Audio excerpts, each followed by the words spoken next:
i-breakdown natin kung paano mag-content tong si Maharlika. Alam ko si Maharlika.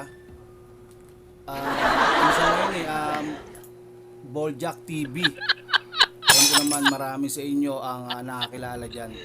Dahil nga nangingibabaw yan sa Bardagulan. Hindi ko lang alam kung bakit ngayon tumatahol na lang. Tumatahol ibig sabihin is tinitira niya na si BBM. At hindi natin alam kung bakit ganun ang galit niya. So may mga thoughts ako kung bakit siya ganun. Mga theory, mga hearsay. Basta thoughts lang siya, no? Dalawa yung naiisip ko. Either may lihim na galit or napraning. Lihim na galit siguro pwede nating pagbasihan dito yung siguro may mga usap-usapan bulong-bulungan kasi o chismis na merong hindi nakamit si Maharlika na pangarap niya siguro o ano, sabi pa nga is posisyon o bahay ba, mga chismis lang. Then yung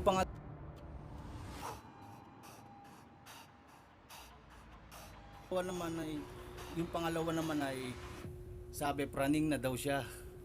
Napapraning na siguro sa tagal niya nagko-content, pati yung mga fake news hindi niya na ina-analyze, hindi niya na nirarabisa katulad siguro ng dati niya ginagawa. Napagod siguro to mag-analyze, kaya kung ano na lang yung makarating sa kanyang balita pinapaniwalaan na lang niya. Ano siya, masyadong trusted, kaya yung ginagawa niya ngayon na pambibintang akusasyon kay First Lady Lisa at saka kay BBM talagang napakatindi. Kung mapapansin nyo at kung nakakapanood kayo ng mga vlog niyan, grabe yung views, talagang 100,000, 200,000, sobrang laki. Kumbaga nakakapagtaka dahil pinapatok ng mga tao, mga kababayang mga Pilipino yung ganong klaseng content na wala namang ebidensya. Ang lala nun. Kaya i-breakdown natin siya. Yung mga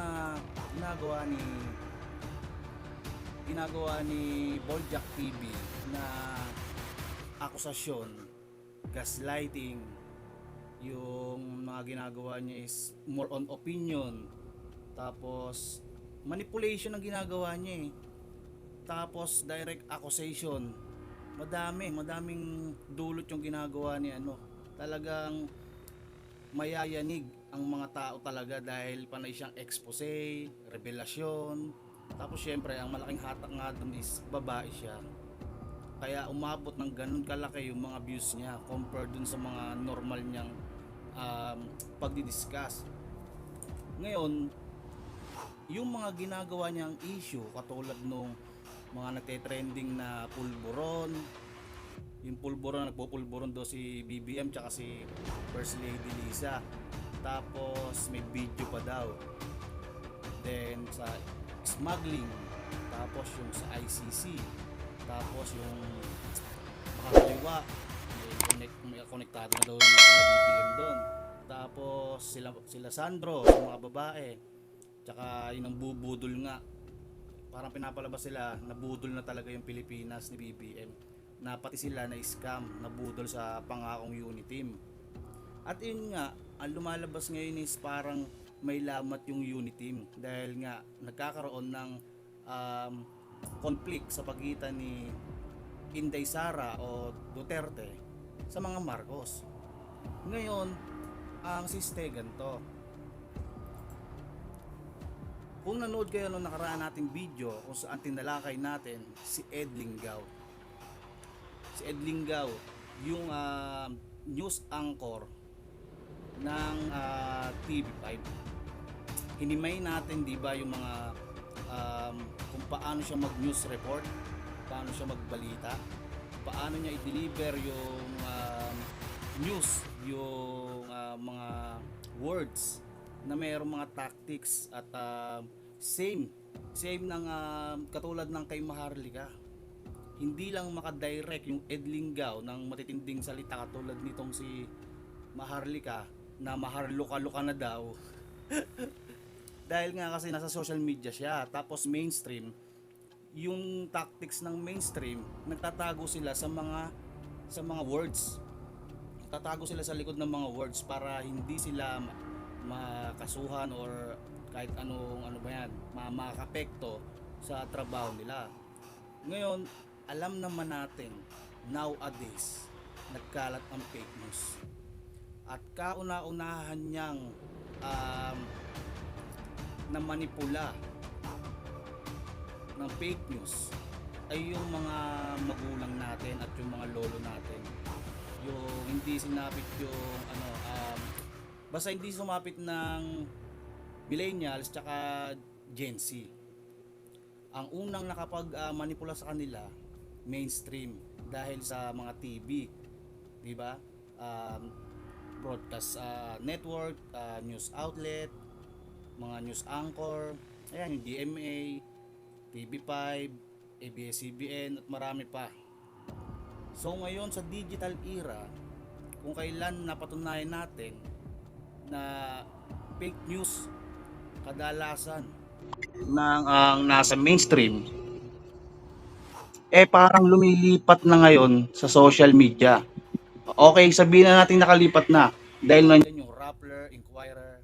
Ngayon, ang ginagawa natin is tinutulungan natin yung mga tao, yung mga kababayan nating Pilipino, lalo yung mga kabataan na gumaling sa pag-oobserba at matutong mag-analyze na sa ganon hindi sila mamanipula. 'Di ba? Ngayon, yung sa social media na naging success kung bakit nakapalag tayo kontra sa mainstream sa tulong ng mga vloggers, influencers na nagdi-discuss din about sa katotohanan, kaya nanalo si PBBM. Ngayon, kung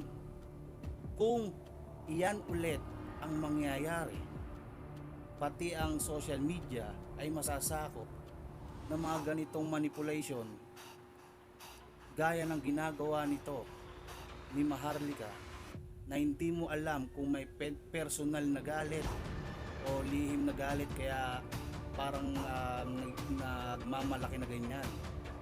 Dahil di natin alam kung ano yung pinaka-reason niya dyan. Kasi hindi ko kayo i-sugarcoat dito.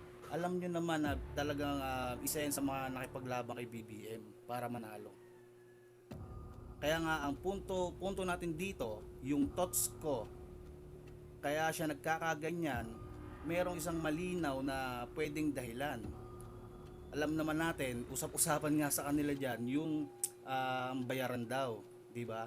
Yung mga troll, yung mga vloggers na binabayaran ng mga sa ganyan. Yun, baka siguro merong offer dito o inaasam na kapalit dahil na nagpakapagod sa bardagulan at araw-araw na pakikipag-debate, baka hindi na ibigay kasi nag-e-expect. So baka yun ang posibleng dahilan. Pero hindi tayo pupukol doon sa kasi yun lalabas na talagang parang dahilan niya. O kaya may personal siyang ibang galit o nga baka napapraning na talaga si Maharlika kaya luka-luka. Ngayon ang system naman ganito, kung dadami ang ganyang influencer sa 2024 na magiging katulad ng mainstream, magiging malala to. Kasi dapat ang social media, mga vlogger, influencer ay kontra sa mainstream. Ilang nga pag-asa natin yung social media kasi nasa tayo digital era, information era. Ito yung era ng Gen Z sa mga kabataan. Kailangan na maturuan na natin sila na magkaroon ng kaalaman sa pag-a-analyze katulad sa panonood ng ganyan. Kasi tignan nyo ang mga binibitaw ni Maharlika. Walang proof. Puro hearsay. Tsunami opinions. Allegations. Accusations. In short, kahit common sense lang, magegets mo na marites lang ang ginagawa niya. Marites lang. Chismis lang talaga. As is. Kaya lang ang nakakalungkot dito, sobrang pinapatok ng mga kababayan natin Pilipino yung mga ganyang nangyayari, mga ganyang topic. Kumbaga nagiging mas priority pa natin yan kesa alamin yung totoo.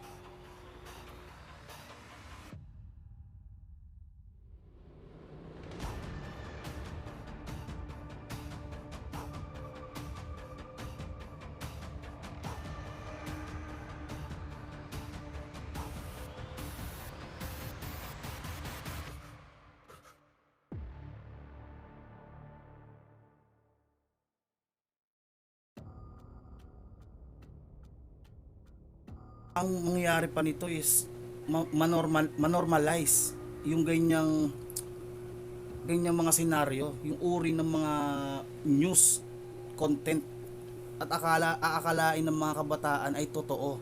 Yan ang nakakatakot. Lalo sobrang dami kabataan ng hindi na, kahit nag-aaral sila ha, kahit nag-aaral, napakadali nilang mag-judge. Hindi nga lang din mga kabataan halos madami ding mga kababayan natin na kapag nakakakita ng isang senaryo o pangyayari, o kapag may nalaman ka sa isang tao, makakapag-judge ka na agad nang hindi mo nililigay o wala kang criteria o pagsusuri na mapapaisip ka o kakalkulahin mo, titimbangin mo kung talaga bang iyon na mismo ang final decision mo na husga sa isang tao. Wala nang ganun-ganun automatic kapag may nalaman sa'yo. Katulad ng ginagawa ni Maharlika, sunod-sunod yung batikos niya, akusasyon, pinapaulanan niya ng kasiraan ang administrasyon. Si First Lady Lisa at saka si BBM, ang dating nito sa mga kababayan natin, lalo sa mga hindi nag-iisip tulad ng pinapaliwanag ko ngayon, sa mga kabataan na hindi nag-a-analyze, kapag natabunan ng issue na ganyan, manonormalize nila na totoo na yan. Yan ang masakit na katotohanan. Hindi ko ininda yung hindi ko ininda yung mga paninira ni Maharlika. Kasi gets ko na walang proof. Puro hearsay, puro opinion, puro pagmamanipula na dahil sa sariling galit. Nga, ang usap dito kasi yung mga kababayan natin na pwedeng mamali ng isip dito at manlaban sa gobyerno. Itong mga kababayan natin na baka ma-disappoint kasi syempre expect din nila na magiging maayos at payapa dahil nga kay BBM. Ngayon, dahil sa personal na kagustuhan nito nang hindi mo malaman kung nagtaas na yung talent pin niya o gusto nang umupo sa pwesto, gusto ng pwesto dahil nga akala niya may napatunayan na siya na dahil nga nagpakapagod siya makipagbardagulan, as if naman ikaw lang ang nakipagbardagulan. Hindi lang ikaw lang ang pumutok. Kaso nga lang kung mag-e-expect ka ng kapalit ng utang na loob sa pagbabago, very wrong yun. Thank you nga lang, okay na Ngayon, ang bottom line ng topic natin na to is bigyan yung mga kabataan ng kaalaman, mapataas yung consciousness nila. Kasi kung papanoorin mo yung mga vlog ni Maharlika, wala kang kapupulutan ng aral Ako nga nakakapanood ako ng vlog niyan.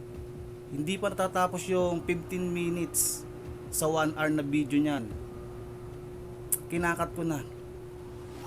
Napupunta na ako sa mga gusto kong i-research, yung gusto kong kaalaman, matutunan, malaman, kaysa mag-focus sa mga sinasabi niya. Kasi mainstream media tsaka yung ginagawa ni Maharlika, parehas lang. Parehas kung paano mangmanipula at mangkuto ng mga tao. Kasi pag binabadan niyang mga news content ni Maharlika, same as mainstream media, unti-unti kanyang makukuha. Makukuha kanya.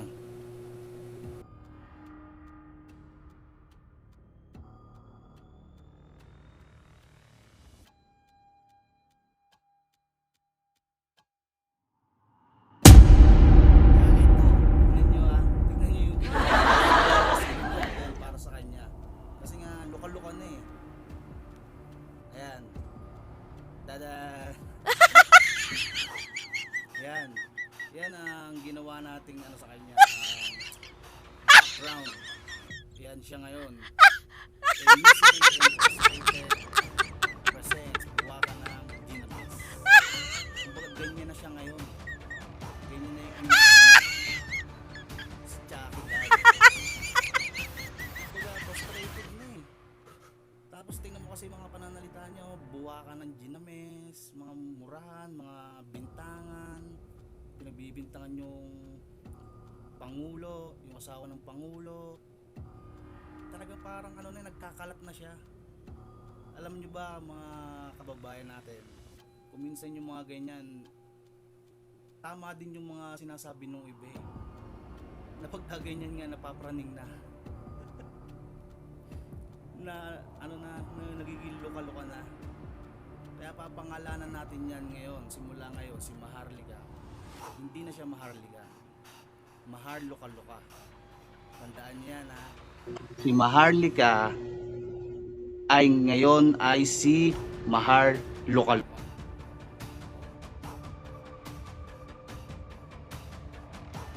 Ngayon, ang concern ko na lang dito ay yung mga kababayan natin. Isang tabi muna natin yung kalokohan ni Maharlika, yung kapraningan. Bibigyan ko muna kayo ng dapat pagpokusan natin kesa dyan. Kasi mamaya isang statement lang, kaya na nating maunawaan yung ginagawa ni Maharlika na yan. So mamaya ko na siya sasabihin. Ito ngayon, ang nakikita kong main problem ng society ay dalawa. Literacy thinking ng bawat mamamayan.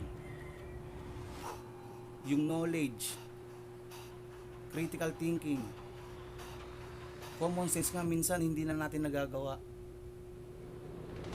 Ignorance is a choice. Huwag naman sana tayo dumating sa panahon na kung kailan digital era na, saka dun pa tayo magpapaniwala sa mga basic o mga sabi-sabi lang. Kaya nga information era, lahat na ng gusto mong malaman nandito na. Dahil nga high-tech na tayo, uso na ang research, pero hindi natin ginagamit. Ang masaklap na nangyayari, mas pinapatok pa talaga yung mga ganyan trending, yung mga words in nature, yung mga expose.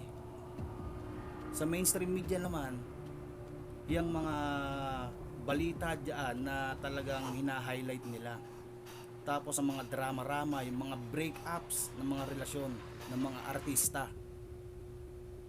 yung mga buhay ng mga artista, o kung ano-ano bang showbiz, scandal, sex scandal ng mga artista, love triangle, hiwalayan. Yan ang nagiging numero uno na priority ngayon ng mga kabataan.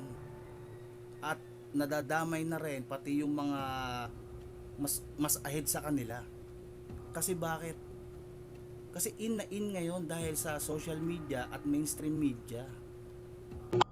So mas inuuna nila yan. Break up nila Daniel, tapos kali Budol yung parang may sex scandal. Mas nagte-trend diyan. Yan ang malalang sitwasyon ng society. Walang nagte-trend na kaalaman. Wala nagtetrend na kaalaman. Hindi mo nga makikita na sineshare ng mga kabataan o ng mga kababayan natin yung about dun sa mga post na may matututunan ka o basta kaalaman. Karamihan 80% na mga shared post o laman ng newsfeed nila, yung mga thoughts nila na nadadala nila sa personal nilang buhay, na pag-uusapan, chismisan, na pag-uusapan sa loob ng bahay, ng pamilya, ng mga kaibigan, kumbaga nabalot na yung pagkatao nila at pamumuhay ng social media at mainstream media, na dapat magkahiwalay ang konsepto ng reality at ng dapat ay social media lang. Yung lifestyle ng mga nasa social media, yung mga buhay ng mga nasa social media, artista man o hindi, nagagrab natin papunta dito sa personal nating buhay. Ano ang magiging epekto nito? Magkakaroon tayo ng mga iba't ibang katoksikan na ugali, katulad ng inggit, pagiging talangka, pagiging traidor, at madami pang iba. Kasi nakikita natin yung lifestyle nila. Magkakaroon tayo ng inggit sa katawan. Makakakita naman tayo ng mga usapang politics. May isip naman natin na mga kabataan na dahil nagagrab nila yung lifestyle ng social media tsaka ng mainstream, akala naman natin kaya natin makipagsabay ng opinion sa usapang politika, kasi nakikita natin nagtitrend din minsan sa social media. So ang ending, wala nang ginamitan ng utak. As in, walang ginamit na utak sa mga bagay-bagay na no-normalize na nila. Kaya makikita nyo yung mga comment ng mga kabataan nung nakaraang mga bardagulan, pati yung ibang mga kahit graduate na ng 4 years yung may degree, sablay sa debate, sablay sa argumento, walang punto ang sinasabi, nagagalit, nagrarant ang mga kabataan nang hindi nila alam ang full details ng pinaglalaban nila. Sobrang awkward, nagiging awkward yung society natin, na dapat sa kabila ng high-tech na panahon, yung utak natin naging low-tech. Kaya kung dadami yung ganyan sa susunod ng mga panahon pa, kung hindi mapipigilan, lalala ang Pilipinas. Alam nyo bang isa yan sa mga dahilan na nagpapahirap sa bansa? Kasi kung gusto nyo ay nation building, hindi lang yan basta sa sabihin natin tagumpay ang gagawin ng Pangulo. Hindi lang yun ang usapan dun kundi yung mamayan. Ano yun, maganda yung nagawa ng Pangulo, pero tayo, mga utak talangka, tayo iaasa natin sa kanya lahat. Kaya kita nyo nga, sa sobrang na-normalize at hindi napigilan niyang katoksikan ng society, nakaraan pa, kapag bumabagyo at nagkakaroon ng sakuna, yung mga kabataan rant ng rant.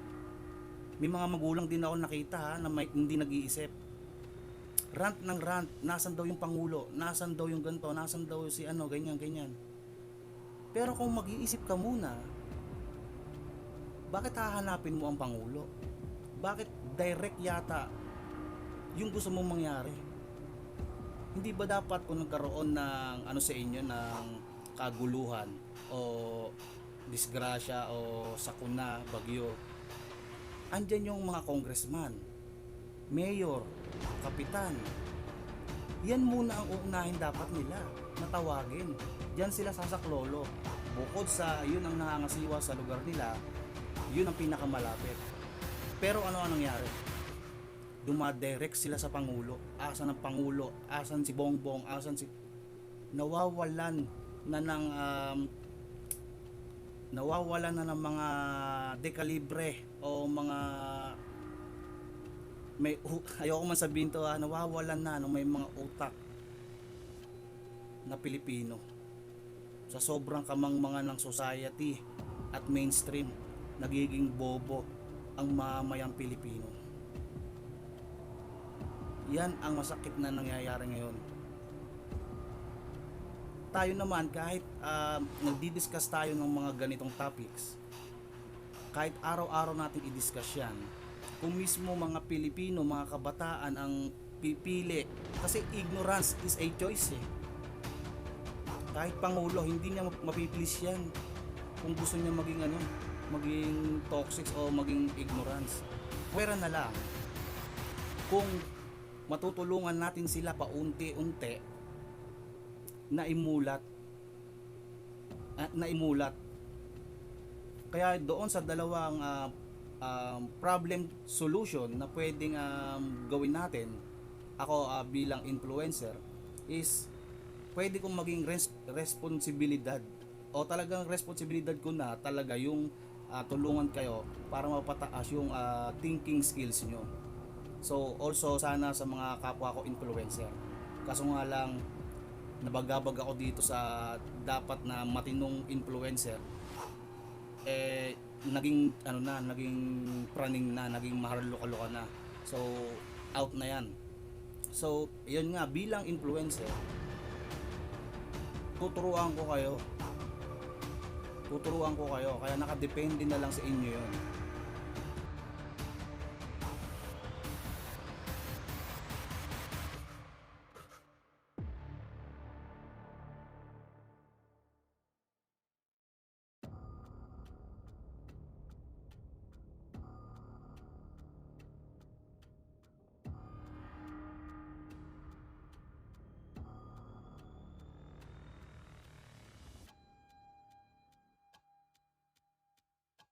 So sana makaya natin to.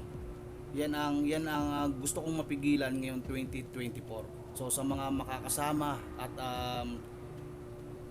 makaka-appreciate ng kung paano natin to ilaban, at sa mga sasama sa ganitong uri ng pakikibaka na talagang kailangan nating mag-adjust, maipaintindi sa mga kapwa natin Pilipino na ganito na yung mga definition nila sa mga bagay-bagay, ganito na yung pag-interpret nila, pag-approach at iba pang pag-iisip nila sa mga ganitong mga pangyayari. In short, sa toxic ng society, kailangan natin sila talagang akayin pataas.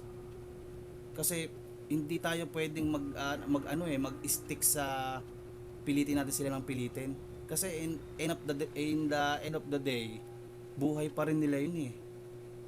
Sa ayaw nila at sa hindi yan manonood ng mga katulad natin na nag-aangat ng thinking skills nila.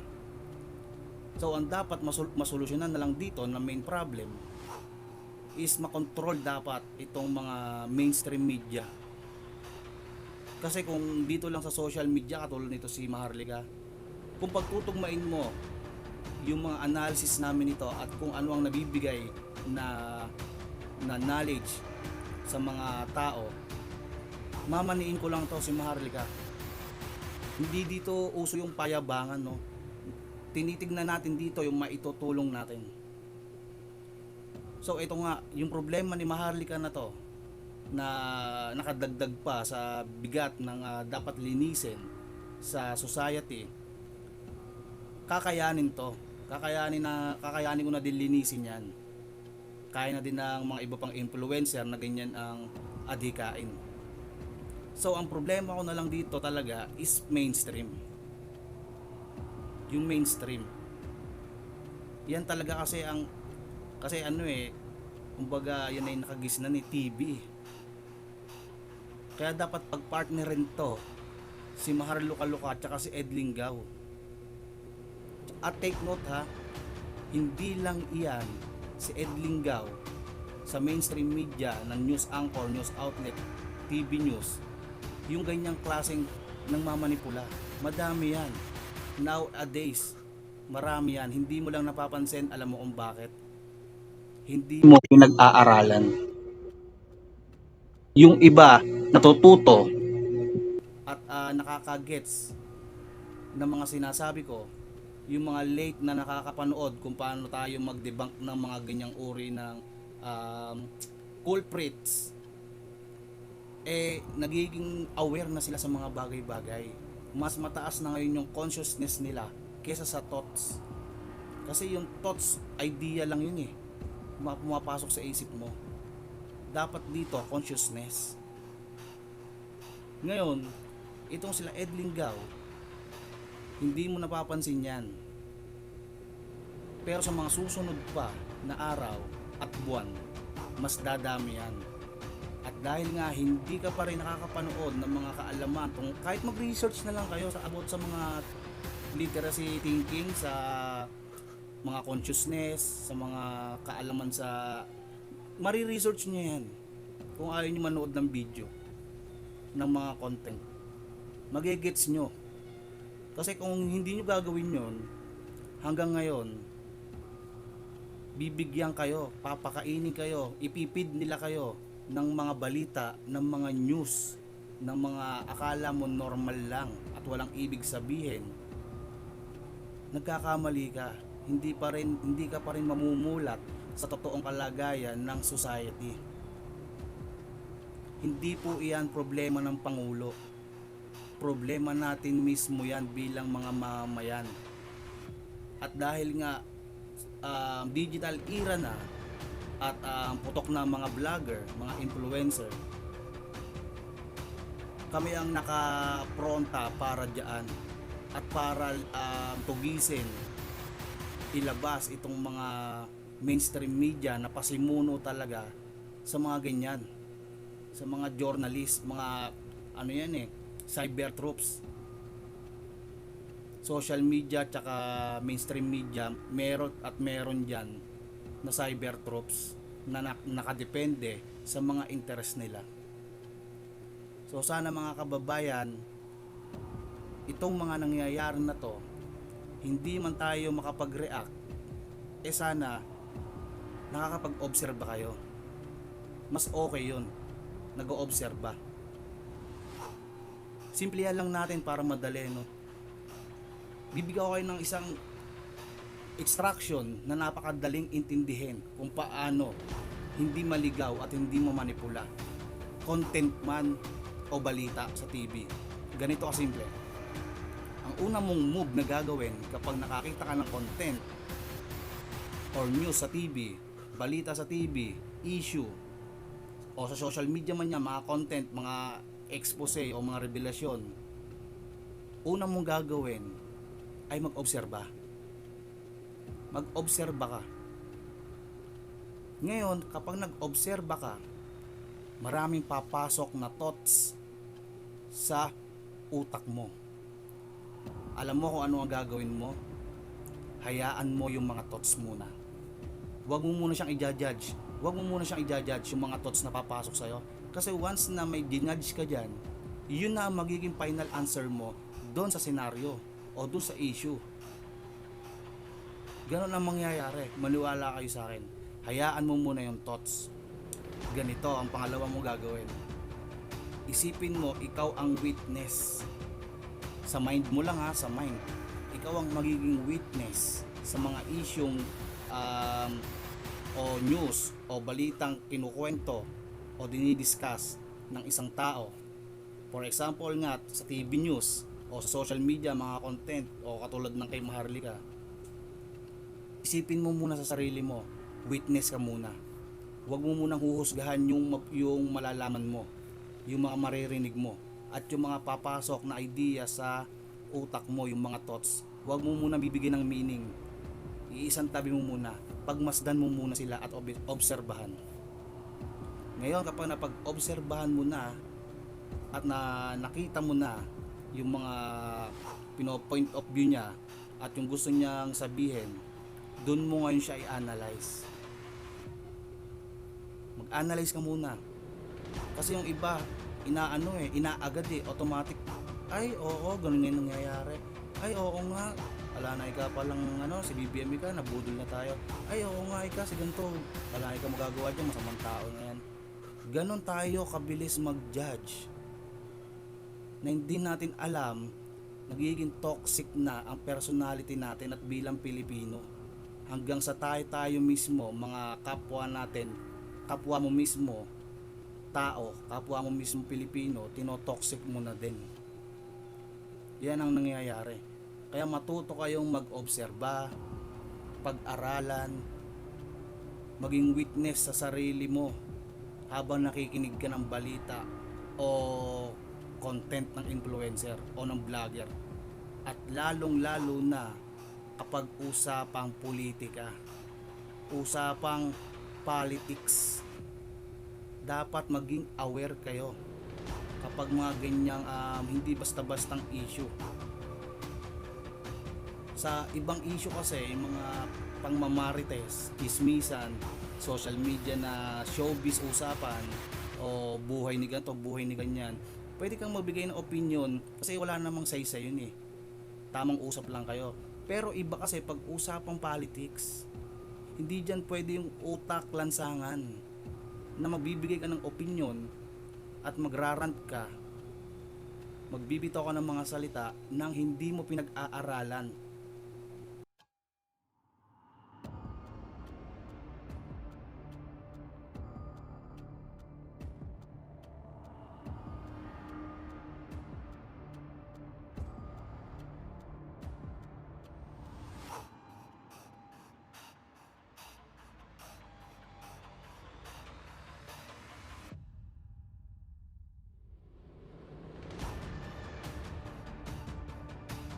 Tapos na yung magiging final answer mo, nakapagbitaw ka na. Paano kung mali ka pala sa sinasabi mo? Paano kung napaniwala ka ng pinakinggan mo, hindi mo ina-analyze? Puro what if. Ibig sabihin hindi ka sure. So kailan ka magiging sure sa mga malalaman mo? Kailangan mismo tayo sa sarili natin marunong tayong umalam. Dahil magagamit natin yan sa personal na buhay natin. Yan dapat ang inaalam natin sa social media. Yung mga kaalaman. Mag-research ng puro kaalaman. Nang nakaligay lagi sa utak at maging laman ng utak, ipid mo sa utak mo puro kaalaman. Kasi pag nag-grab mo ang puro katoksikan ng social media, inggit, pagiging talangka, tirahan dito, iba't ibang klaseng attitude, madadala mo yan sa personal na buhay. At mayroon akong kilalang madaming tao at nakasalamuha na ganyan. Kaya naging aware ako dyan.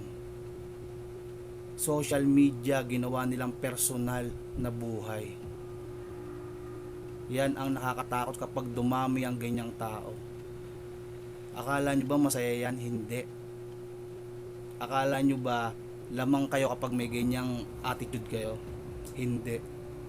Kapag kaharap mo ay wais at nag-iisip na tao,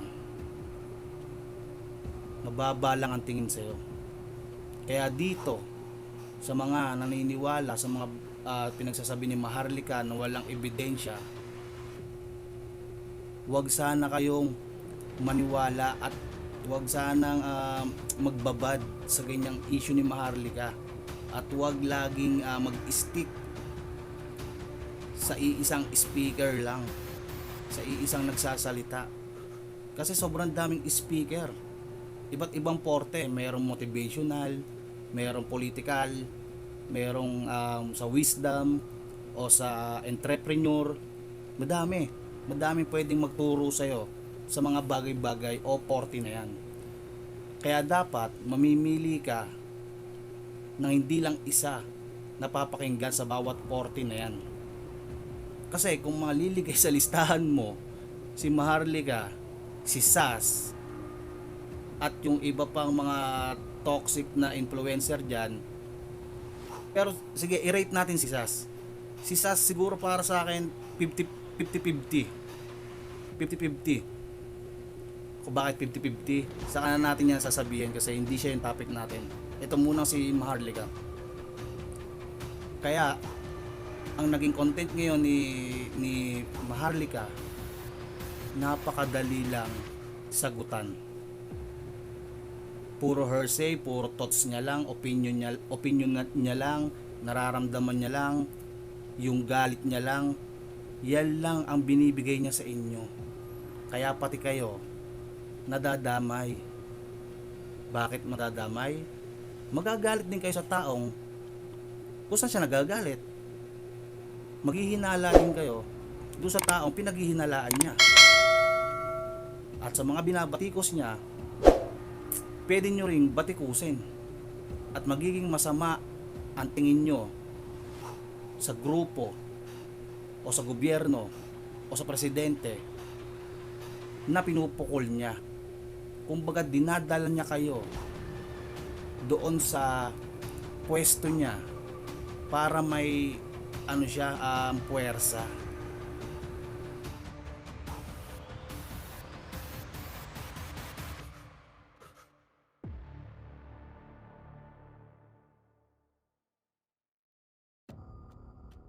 Bago natin tapusin itong video natin, tatanungin ko kayo, ikaw bilang Pilipino, bukas o mamaya o sa isang araw, kapag nakapanood ka ng balita, mga news, sa TV man yan o sa mainstream, sa mga vlogger, influencer, political man o hindi, o kahit anong issue, o kahit sa personal mong buhay, may marinig kang chismis, balita, issue ng tao, huhusgahan mo ba agad siya? Huhusgahan mo ba agad? Okay, punta tayo naman dito sa issue ni Maharlika. Pinupukol niya ng puro issue ang presidente nang walang ebidensya. Maniniwala ka ba basta-basta? Ikaw ba yung Pilipino na agad naniniwala sa sinasabi ng iba? Kung hindi, dapat bukas o mamaya iba na ang utak mo, iba na yung pag-iisip mo, magiging aware ka na. Ngayon, kung hindi mo yan magagawa sa sarili mo, ignorance is a choice. Masakit man, pero yung mga sarili nyo at yung kayo na ang magdadala kasi niyan. Kayo na po ang magdadala niyan, mga kababayan. Kami aware lang kami at hindi po masama ang aming sinasabi. Makakatulong ito sa inyo at sa pamumuhay nyo at pakikisalamuha sa mga tao. Huwag po nating i-grab yung mga negative vibes, negative energy na nakukuha natin base lamang dito sa mga napapanood natin. Dinadamay lang nila tayo sa personal nilang mga buhay o problema, mga kaeng-engan, kapraningan. So for the last, yung issue kay BBM, may video daw na pulburon at iba pa mga akusasyon na walang ginagawa, na puro katamaran, party-party, tapos sa asawa niya si First Lady na smuggler daw, gato ganyan. Lahat ng kasiraan sinasabi. Isa lang po sasabihin ko, ang Pangulo ng Pilipinas ay nakapokus sa kanyang ginagawa. Malinaw na malinaw. Hindi kumikibo, di ba? Dalawa ang naging dahilan na sumisingaw sa social media at mainstream. Mamimili ka lang sa dalawa kasi ang pumuputok na iniisip nila yan, walang ginagawa, puro kalokohan, budol, na sinasabi nila. Pero kung titingnan mo sa kabilang side, o kaya in the other hand, kaya ba siya hindi nagsasalita? Kaya ba siya hindi nagpaparamdam? Kaya ba hindi natin siya makita agad o makita yung response niya agad? Baka busy siya o talagang nakapokus sa trabaho. Kailangan meron tayong pros and cons, tsaka meron tayong positive tsaka negative thoughts. Hindi lang tayo mag-i-stick sa isa. Kasi ang gumigit na dyan sa dalawang senaryo na yan is ebidensya. Kasi yun ang magpapatotoo kahit saan bagay. Ngayon, kung walang ebidensya, hindi accurate, walang proof, hindi mo siya dapat paniwalaan. Hindi ko alam alam kung bakit tinuturo ko pa kasi to, pero basic na kasi yan eh. Ano na, common sense na lang yan guys. Common sense na lang yan. Hindi ko, yun ang hindi ko maisip-isip, hindi ko maano eh, bakit. Basic lang guys. Chill lang kayo. Kalmahan nyo lang. Huwag nyong sabayan ng crowd na naliligaw ang isip sa daloy ng kanilang kaeng-engan sa social media at mainstream media.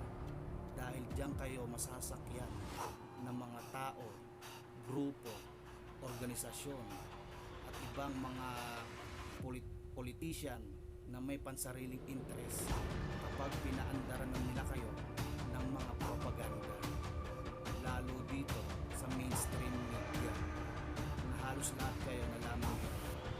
At ngayon sumisibol naman sa mainstream, kakainin tayo ng kamangmangan.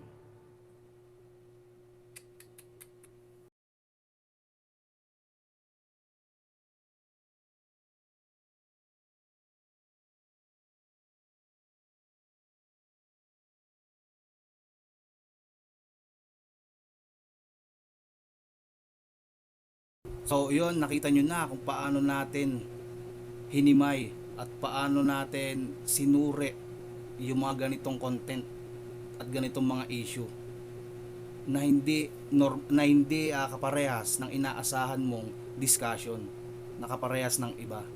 Natural matik sa KBTN channel, iba tayo dito, extra ideas, more on consciousness. Hindi yung inaasahan mo, hindi yung expectation mo o yung mga normal. Asahan mo na may sense at kakaibang idea na pwede mong mag-grab. Kaya hindi dito diniscuss yung issue ni Maharlika. Hindi tayo nakidikit sa issue niya. Bagkus inalam natin yung mga posible na dahilan at yung maaaring epekto at yung pwede natin maging solusyon. Kasi hindi na natin maaalis yan talaga. Maraming ganyan sa social media. Yung mga eng-eng, yung mga praning. Kaya ngayon, ang tawag na natin kay Maharlika ay Mahar Luka-Luka. Ulitin ko ha, Mahar Luka-Luka na po ang itawag nyo dyan. At sana po sa mga naging discussion natin is marami nakaka-appreciate at nakaka-gets ng ating advokasya at kagustuhan ng mangyari dito sa panahon nga ng Gen Z at information era, na kung saan nababaliwala nga yung digital information era natin sa sobrang daming sources na pwedeng pagkuhanan ng facts, data, informasyon. Ngayon pa talaga nagkalat yung mga fake news. So wala na rin tayong magagawa dito.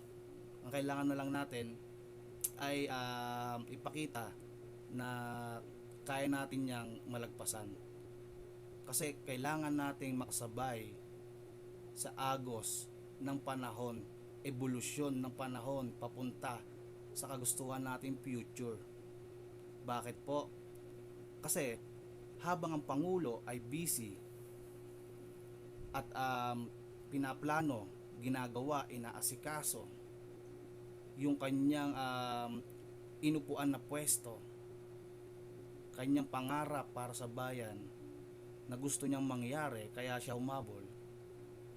Kapag dumating sa panahon na nagawa niya na ito at nakita na natin yung resulta, dapat lang nasabay tayong mga mamayang Pilipino papunta doon sa point na yon, kumbaga sa lubong, habang umaasikaso ang Pangulo para sa Pilipinas nation build.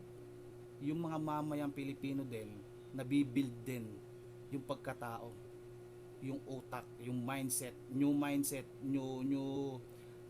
class of Filipino citizen, yung talagang may class, dekalidad, yung talagang umusbong na yung matatalino kasi nga natuto na tayo. At pagdating natin, pag nagsalubong na at pumunta na sa point na nagawa na ni Pangulong Bongbong Marcos lahat ng pangarap niya sa Pilipinas, at tayo namang mga Pilipino, mga mamayang Pilipino ay isang class na Pilipino na sa lahat ng aspects, attitude, mindset, kasi sapaw lahat ng ano yan ng thinking natin na kung paano tayo mag-isip. Saklaw lahat yan. Kaya yun ang pinupunterya natin, yung kung paano tayo makapag-isip. Kasi doon tayo magdidesisyon kung paano tayo mag-isip So kapag nagawa natin yon, nagkaisa tayo, naakay natin yung mga kababayan natin doon sa understanding na dapat meron sila. Kapag nagkita na sa point na yon, napakasarap po sa pakaramdam nun. Kasi bukod sa bagay, yung pagiging future na nakamit natin ng dahil sa mga Pilipino, na dahil class na, awkward naman kasi kung dadating tayo sa point na yon, sa future na malago na ekonomiya, mayaman na yung Pilipinas, madaming trabaho, malaki yung kitaan, as in nagawa ni BBM yung future natin, tapos yung mga nakatira naman ay mga toxic. Hindi po bagay yon, hindi po accurate yon, at hindi po posibleng mangyari yon, kasi mahadlangan nun yung mga pangarap ng mga tao na yan na gusto talaga tayong tulungan. Kaya suportahan natin yung Pangulo at yung mga nasa likod ng Pangulo upang magawa yung mga ginagawa niya para sa mga Pilipino. Sila Senator Amy, yan, isa sa mga talagang kapag ito bigyan ko kayo ng tips. Kapag nakita nyo o napansin nyo kung paano magsalita, mag-statement si Senator Amy, napaka-suwabe, bukod sa direct to the point, as in kapag nakita mo siya sumagot sa isang tanong, isang issue, o kahit makausap mo siya, may tinanong ka, napaka-suwabe lagi ng sagot niya. Bakit ganon? Kasi yun ang kung paano siya mag-isip. Kaya dun pala makikita mo na hindi siya basta-bastang tao. Napakataas ng intelligent type ni Senator Amy. Manang-mana talaga kay Apo Lakay. Brainy, brilliant talaga. Kaya napaka suwabe ng mga bitaw niyang kahit maikli lang, isang pahapyaw na sentence. Solve ka na Kasi nga malupit, kumbaga direct talaga, as in wala na ako ibang masasabi kundi ang galing, yun lang yun. Pero ayun nga, ulitin ko, suportahan natin sila, protektahan, bigyan ng lakas pa ng loob, kasi syempre nagpapakahirap din sila para sa mga Pilipino, sa mga tulong, sa mga hinaing. Yun na lang yung magiging pagtanaw natin sa kanila, yung magkaroon tayo ng tamang isip na hindi na tayo papayag na mamanipula pa ng mga taong gustong mangmanipula sa atin. Kasi nandiyan na tayo sa mabuting kamay. Nandiyan na tayo. Pinaglaban natin yan sila. Nalaman natin lahat-lahat ng katotohanan na sinakripisyo din nila ang buhay nila para sa atin. At dahil nga naipanalo natin sila at gusto nila makabawi sa atin at ituloy yung talagang nasimulan nila na adhikain para sa mga Pilipino, kasi nga pagmahal talaga sila sa Pilipino, sa bansa natin. Tayong mga Pilipino, mga kababayan, mga kabataan, yun na lang po ang isukli natin sa kanila, yung magkaroon tayo ng understanding para hindi tayo mapahamak, hindi tayo makagrab ng mga false knowledge at mahatak ng mga gustong mangmanipula sa atin. So maraming salamat sa pakikinig, maraming salamat dahil kahit mahaba yung video natin na ginagawa, at least kakapulutan mo ng aral. kesa sa puro chismis, revelasyon, issue, issue ng tao, issue nito, na wala naman tayong mapapala. Maraming salamat po. Araw-araw po tayo may video at abangan nyo ang mga susunod pa nating ide-debunk, hihimayin at i-analyze. So Kabataan TV, take and analyze. Let's go.